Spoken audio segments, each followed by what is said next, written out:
moved on to phase 3 when it comes to our setup of the 2-3-1 formation. This is where we've got to start to think a bit differently. In the first couple of videos, we're very much on the attack. We're thinking very differently to what we're going to think about now. We've lost the ball.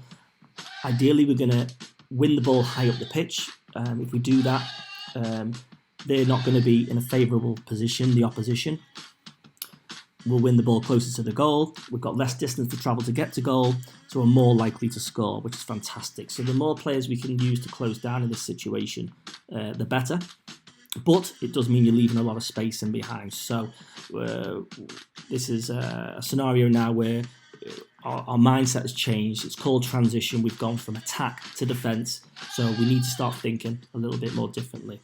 In this scenario, the yellow player has read the ball well. He's going to knock the ball forwards to their centre forward. Notice all these staggered lines showing our players retreating and them also bombing forwards up the pitch. Sprint back quickly, I've put there in the purple highlight. Okay, so it requires a lot of energy. We've got to get back. We've got to support our fellow defender. This defender's got to cover his pal.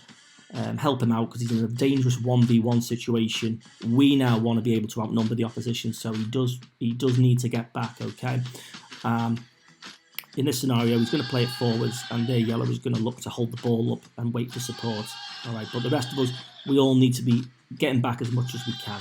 The forward that we've got, he can't be lazy. He still needs to think about getting back, but he doesn't need to perhaps get back with the same intensity, okay? He still needs to be a bit of an outlet, meaning an option, if we retrieve the ball back, which we could easily do. So I'll move the video on. Our defender's 1v1, but our defender's covering.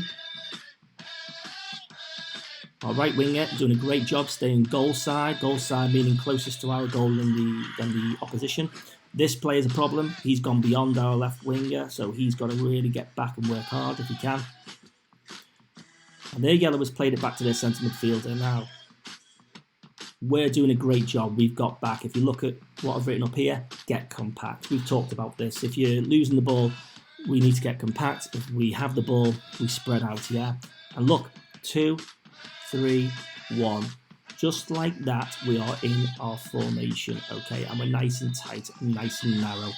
Okay, yes, these players are out wide and got a bit of space, so we could be vulnerable to that, but it's a better scenario for us to be central than it is wide. Yes, he may put in a good cross, but first and foremost, we need to protect our goal. So by being compact and narrow, we're able to do that. This attacker could even come a bit deeper, but again, sometimes you can just stay forwards a little bit, but really important that the midfield do their jobs to help the defence, and this defender helps the other one out.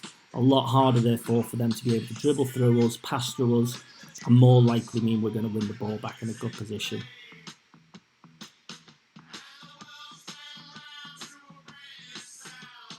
And here's the scenario again, exactly the same. I've just removed the yellow player so you can see it even more clearly. Okay, but yeah, that's a really good setup when we've lost the ball. Gives us the highest possibility of winning the ball back. And then again, transitioning from defence to attack. And then bombing forwards to go and grab some goals.